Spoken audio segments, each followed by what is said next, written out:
유얼투데이 아워스토리, 여기는 김포투데이입니다. 한 주를 몰아보는 김투컷 뉴스 시작하겠습니다. 김포투데이 오리지널 뉴스 위주로 진행을 하고 있고요. 여기는 김포투데이 스튜디오에서 진행하고 있습니다. 오늘은 정치 얘기부터 시작해볼게요. 다선거구 무소속 김수정 후보가 출마 선언을 하셨습니다.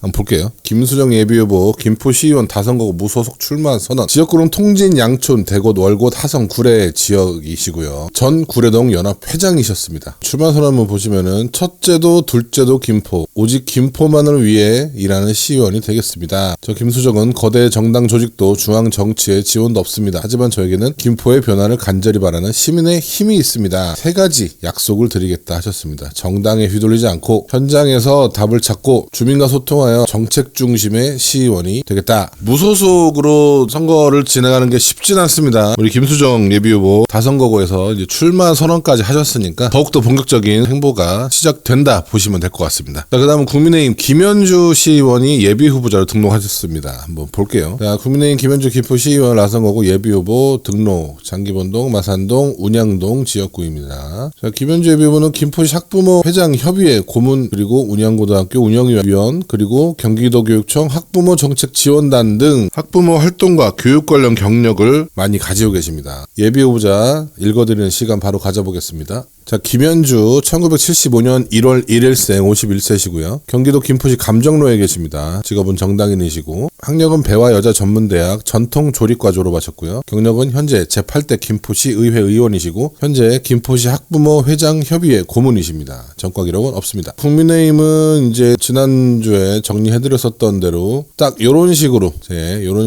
큰 이변이 없다면은 지금 현재 요 8분이 국민의힘 김포시 의원 후보자가 된다고 보시면 될 것 같습니다. 자, 다음 정치 소식은 아마 이제 이 방송 여러분이 보시는 기준으로 보면 오늘 오후에 이제 저녁 때쯤에 아마 발표가 날 건데, 김포시 다선거구 더불어민주당 가번 자리를 놓고 경선을 지금 진행 중이신 김재상 예비후보 그리고 송상헌 예비후보입니다. 자, 이렇게 봤을 때 여기 가번입니다. 가번 자리를 놓고 현재 이렇게 김재상 예비후보, 송상헌 예비후보가 경선을 진행하고 있습니다. 경선을 8일과 9일 이틀 동안 한다고 합니다. 그래서 이제 9일 토요일 날 저녁 때쯤 되면은 아마 이제 어떤 예비후보가 더불어민주당 김포시의원 다선거구 가번을 받을지 결정이 날 것 같습니다. 누가 될까요? 네, 한번 기다려보시죠. 자, 다음은 도연순 작가의 신간 소개입니다. 책 제목은 할아버지의 한 달이라는 책입니다. 한번 볼게요. 굉장히 의미가 좀 많이 있는 책이라고 합니다. 자, 신간 소개. 도연순 작가가 남긴 슬픔 대신 추억의 한 달. 고정순의 그림으로 완성된 할아버지의 한 달. 사랑하는 사람과 어떻게 이별할 것인가. 가족의 마지막 시간을 가장 따뜻하고 찬란한 장면으로 그려낸 그림책. 자, 그림책이에요. 그래서 이렇게 우리는 몰랐어요. 그 한 달이 마지막이라는 걸. 할아버지의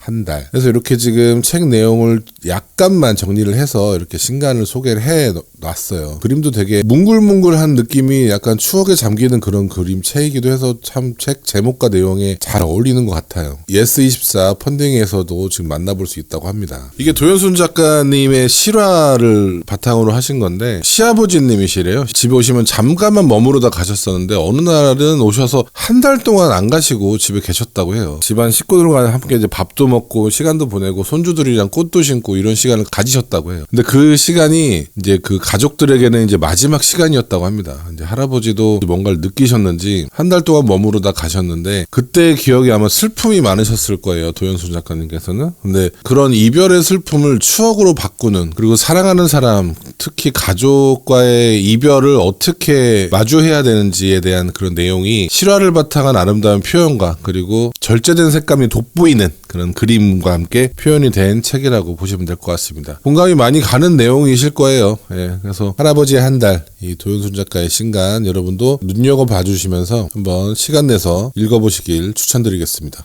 자, 다음은 저희 김포투데이 김갑찬 국장님이 아이들과 함께 이제 가농 포레스트라는 곳에 다녀오셔서 기사를 한번 올려주셨어요. 다른 홍보비를 받아서 올린 건 아니고 그냥 가족끼리 가서 즐거워서 올리셨다고 합니다. 한번 소개 한번 해드릴게요. 자, 김포 가농 포레스트에서 만난 느린 하루, 병아리 친구 임명장부터 팜크니까지 가족형 체험 공간으로 진화. 저 여기 처음 들어봤습니다. 죄송합니다. 가농 포레스트라는 곳이 있었습니다. 네, 아이들이 가서 병아리 친구 임명장을 받나 봐요. 입구도 이렇게 아기자기하게 잘 꾸며놨어요. 여기 닭 닭들도 이렇게 있고요. 여기 병아리들이 있어요. 예, 병아리들 진짜 요즘 만나기 힘든데 여러분도 그러셨나요? 저 어렸을 때 학교 그 후문 가면은 이렇게 박스 안에 그 병아리 이렇게 되게 100원 뭐 500원 이렇게 해가지고 분양이죠. 지금 말로 하면은. 예, 저도 집에 와서 키우다가 저희 집 강아지가 물어뜯었던 기억이 있는데 요즘엔 그 병아리를 직접 만져보기도 좀 어렵긴 해요. 좋은 경험이 되는 곳이기도 한 것 같습니다. 병아리도 만져보고 닭들이 난 알도 만져보고 자 아이들에게 이 공간은 단순히 노는 곳이 아니란 점도 인상적이다. 닭장에서 갓 낳은 유정란을 직접 꺼내보고 먹이를 주고 생명을 가까이서 바라보는 과정 자체가 자연스러운 교육이 되고 있다라고 하셨습니다. 진짜 말 그대로 아이들에게 보여주고 싶었던 장면일 것 같아요. 직접 눈으로 경험하기에는 쉽지 않은 것들이긴 하죠. 자, 또 다른 매력은 부모도 함께 힐링하는 공간이라고 하십니다. 숲속 텐트 공간에서 직접 수확한 계란으로 라면을 끓여 먹는답니다. 네. 계란찜도 만들어 먹고, 캠핑장 느낌도 이렇게 낼 수 있다고 합니다. 예. 그리고 마지막에 병아리 친구 임명장 이렇게 해서 아이들에게 특별한 추억을 만들어주는 것까지 마무리를 한다고 합니다. 사진으로만 봐도 당장 가고 싶다라는 느낌이 참 드는 그런 곳이네요. 가농 포레스트랍니다. 가농 포레스트. 저는 병아리 만지는 것도 재미있을 것 같은데 그걸 가지고서 바로 옆에 텐트에서 계란찜 해먹고 그 계란을 라면에 넣어서 먹고 여기 부분이 좀 재밌네요. 예. 아이들에게는 정말 좋은 경험이 될 것 같습니다. 네. 여러분도 한번 시간 나시면은 한번 즐겨보시길 바라겠습니다. 자, 다음은 저희 김포투데이의 시그니처 스토리 인터뷰 소개해드리겠습니다. 이번에는 영상은 아니고요. 기사 형식으로 이제 올렸습니다. 텍스트 형식의 스토리 인터뷰 소개해드리겠습니다. 뭐 텍스트 형식이라고 해도 여러분이 보시기에는 같아 보일 수도 있습니다. 자, 스토리 인터뷰 탁구는 핑계고라는 유튜브 채널입니다. 네, 탁구대 앞에서만 모두가 이야기가 된다. 원 PD가 만든 국내 최초 탁구 토크쇼랍니다. 경기와 레슨을 넘어 사람을 듣는 채널 탁구인의 땀방울과 웃음 그리고 인생을 담아내는 새로운 유튜브 콘텐츠라고 합니다. 자, 이분이 원 PD 님이십니다. 요 사진 클릭하시면은 요번에 인터뷰 영상은 없기 때문에 그냥 이 탁구는 핑계고라는 유튜브 채널로 이렇게 넘어가게 됩니다. 예능 방송 프로그램을 제작했었던 프로듀서이셨다고 합니다. 예능 프로그램 만드시다가 유튜브 채널을 왜 하셨나 보면은 본인이 탁구를 좋아하신대요. 그리고 평소에 경기 영상이나 레슨 영상이 아닌 탁구 치는 사람들의 개인적인 이야기가 관심이 좀 많으셨다고 합니다. 어떤 사람이든 탁구에 대한 개인적인 서사가 있을 텐데 한 번도 그런 이야기를 담은 콘텐츠를 보지 못했다고 해서 탁구대 탁구라켓이 전혀 나오지 않는 토크가 중심인 탁구 채널을 만들게 되었다고 합니다. 탁구를 정말 좋아하시나 봐요. 얼마나 잘 치시는지는 초등학교 때 잠깐 배웠다고 하지만 열정과 입탁구로 중국 국가대표 선수도 이길 수 있을 것 같은데 현실은 그렇지 않다고 합니다. 예능 제작하신 분이어서 그런지 글에 위트가 녹아 있습니다. 네. 자, 그러면서 마지막에 콘텐츠를 통해 구독자님들과 끊임없이 소통하고 싶다고 합니다. 지금은 혼자 모든 작업을 하고 있어서 자주 방송을 못하고 있는데 탁구는 핑계고가 구독자분들에게 활력소가 될 수 있도록 진심을 다해서 만들겠다고 지켜봐달라고 합니다. 지켜봐주세요. 네.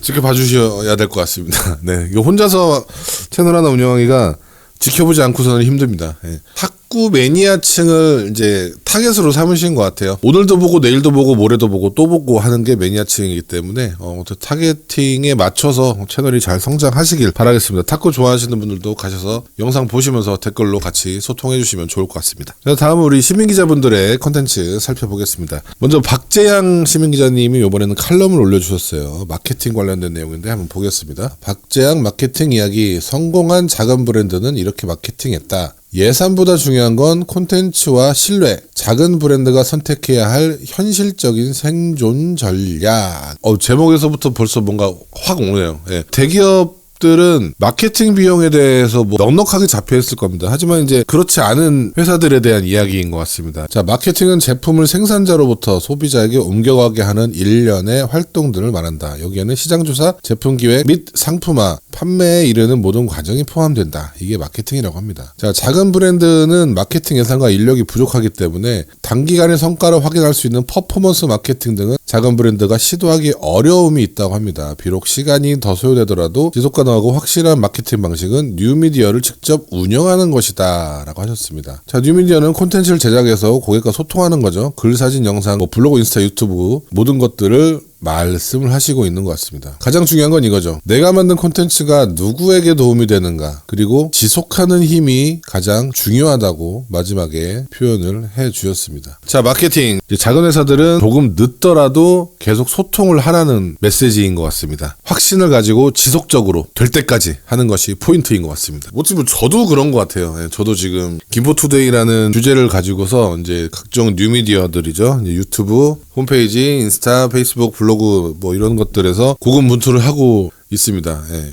뭐 안 된다고 하시는 분들도 계시지만은 저도 박재양 칼럼을 보고서 용기를 받고 많은 사람들에게 도움이 되는 콘텐츠로 지속적인 힘을 가지고 질주해 보겠습니다. 제가 힘이 나는 그런 칼럼인 것 같아요. 박재양 시민기자님 고생하셨습니다. 감사합니다. 자, 다음은 김포초짜 6탄입니다. 네, 우리 김지영 연재. 김포초짜 6탄 집은 어떻게 우리를 흔드는가? 김포 집값에 관하여 김지영 연재. 자, 김포 집값 여기 폴바셋인데, 자, 이게 왜 나왔냐면은 김포 이사원으로 가장 깜짝 놀랐던 것이 이거래요. 폴바셋, 스타벅스, 커피빈, 브랜드 커피숍들이죠. 이것들이 다 드라이브스루 매장을 가지고 있는데 넓은 주차장에다가 여유로운 건물 배치, 탁 트인 하늘을 보고 깜짝 놀랐다고 하십니다. 서울의 드라이브스루와는 사뭇 다른 느낌이었다. 그죠? 아무래도 서울 드라이브스루는 빌딩 숲 사이에 차 한 대만 돌아서 나올 수 있는 정도의 아주 작은 공간인데, 김포에만 있다 보면은 이게 얼마나 큰지 모를 정도로 굉장히 크게 만들어져 있어요. 자, 여기서 보시면은 집값에 대한 비교도 좀 해주셨고요. 서울에서는 좁은 골목길 한쪽에 간신히 자리 잡은 카페가 김포에서는 드라이브스루로 확장된다. 그러므로 땅값이 공간을 결정하고 공간이 라이프 스타일을 바꾼다. 즉 김포의 드라이브스루는 이 도시의 경제 구조를 보여주는 상징이다 라고 하셨습니다. 드라이브스루 가지고서 부동산에 비교를 하시면서 시작을 하셨습니다. 그러면서 집에 대한 가격들도 정보들도 이제 얘기를 해주시면서 현재 지금 단독주택에서 살고 계시기 때문에 이런 비교를 해주셨어요. 자, 단독주택은 완전히 독립된 구조,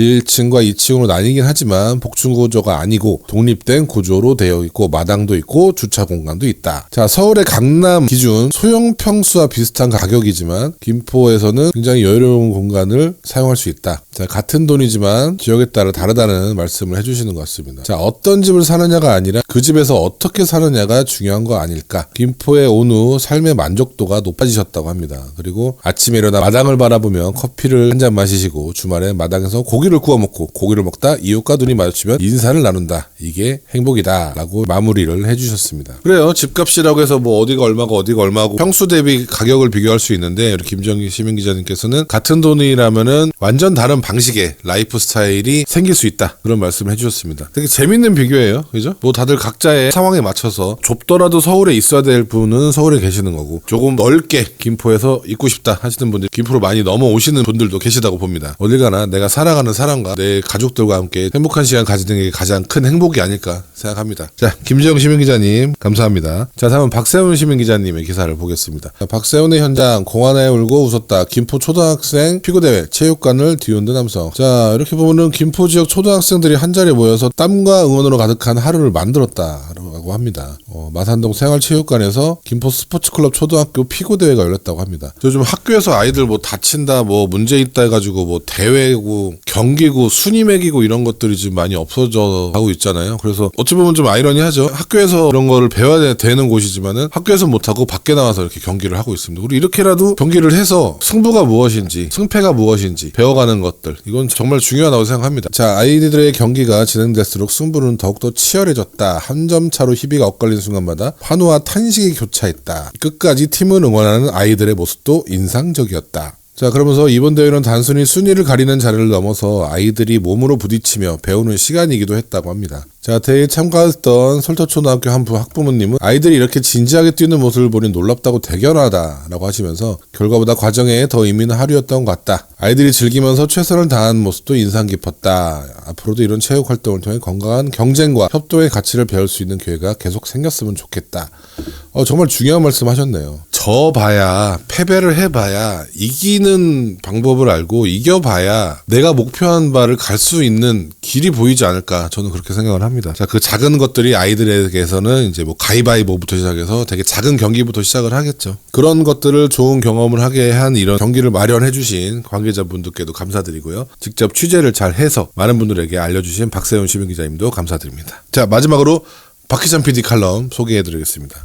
접니다. 박기찬 PD 칼럼, 놀이터 대신 스마트폰, 구경하는 아이로 남을지 만드는 아이로 클지는 부모에게 달려있다. 금지보다는 교육, 소비보다는 창작으로 이끄는 작은 움직임. 자, 이런 것들이 필요하다고 지금 칼럼이 쓰여져 있습니다. 저도 잘 못해요. 저도 잘 못하는데, 저도 우리 아이들 그렇게 맘처럼 되지는 않지만은 제가 드리고 싶은 말씀은 딱 그거예요. 저희가 어렸을 때는 나가서 놀았어요. 나가서 놀고 진짜 몸이 더러워지고 손과 옷이 더러워지는 기준이 뭔지 모를 정도로 더럽게 놀았던 것 같아요. 지금 봤을 때는. 그러고 와서 밥 먹고 또 자고 있나서 또 학교 가고 또 놀고 그랬었던 것 같아요. 그러면서 많은 경험을 하고 소통을 하고 여러 가지를 배웠던 것 같아요. 그러다가 이제 성인이 돼서 이제 스마트폰이 나오고 했었기 때문에 저희와 아이들은 좀 다르다고 생각을 하셔야 돼요. 아이들은 태어나자마자 이미 스마트폰을 쥐고 태어났어요. 쥐고 태어났기 때문에 얘네가 놀이터고 얘네가 미끄럼틀이에요. 그렇기 때문에 이거를 하지 마라라고 하면은 얘네들은 태어나자마자 있었는데 이걸 왜 하지 말라고 하는 거지?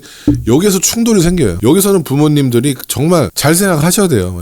저도 그렇지만은 이거를 어떻게 응용을 하고 활용을 시킬지, 저 아이가 이 스마트폰을 어떤 거를 잘 쓰는지 또는 어떤 취미를 갖다 붙여서 녹여줄지 이런 고민을 많이 하셔야 돼요. 되게 작은 것부터 시작하면 돼요. 내용들은 제가 쓴 칼럼을 읽어보시면 좀 더 자세히 나와 있으니까 직접 읽어보시라고 칼럼으로 넘기겠습니다. 대신 제가 말씀드리고 싶은 거는 아이들한테 뭐라고 할 게 아니라 아이들 옆에 있는 부모, 가족들이 아이들에게 방향을 제시해줘야 된다는 거. 하지마가 아니고 해봐라고 말한다는 거. 자, 요거만 바꿔보면은 아이들도 조금씩 달라질 거라고 생각합니다. 그렇게 달라지면서 뭐 큰 결과를 낸 아이들도 있어요. 불가능은 아니라고 생각을 합니다. 자, 지금까지 김포투데이 스튜디오에서 5월의 두 번째 김투컷 마무리하겠습니다. Your Today, Our Story. 여기는 김포투데이입니다. 감사합니다.